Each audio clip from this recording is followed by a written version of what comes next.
Now, of course, in buyer's advocacy, where it's different to sales is that most buyer's agents will charge an upfront fee, and we've seen a lot of unscrupulous operators really pushing to drive up the volume of clients just so that they can get that upfront fee.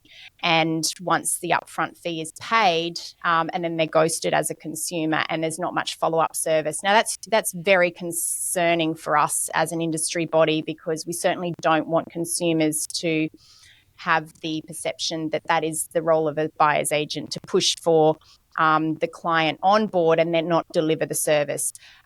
Through our own inquiry at our business, we've also partnered with some of these buyers who have paid that upfront fee with others and potentially sat out of the market for 2 or 3 months, sometimes up to 6 months. In a shifting market, that's a huge opportunity cost of delay. And so where they thought that they were waiting for opportunities to come, they realised that they were just actually not being serviced whatsoever. And then that's obviously cost them time to be out of the market.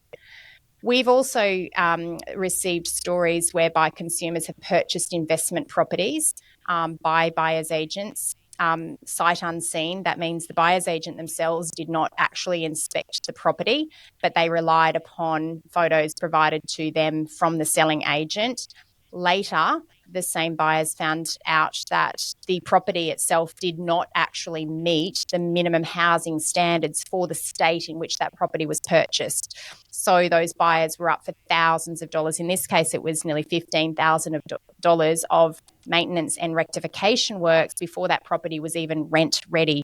So again, these are serious implications. Our job as a buyer's agent is not just to find the right property, but it's to complete thorough due diligence to ensure the property meets the standards, especially if it is an investment property. The buyer must be aware of all of the nuances, good and bad, before they actually put their money on the table. And I think these are some of the growing trends that we're seeing in our industry, which is causing the consumer to question the value of partnering with a buyer's agent, because as I've said previously, the more consumers that have this type of experience, the more the word on the street will be that there's no value that a buyer's agent can actually bring. And the truth is that those that deliver high levels of service and high levels of value provide a completely opposite client experience. But it's very difficult for the consumer to cut through some of the marketing messages out there to determine who is actually going to provide that follow-up service and the delivery of the outcome versus who may not.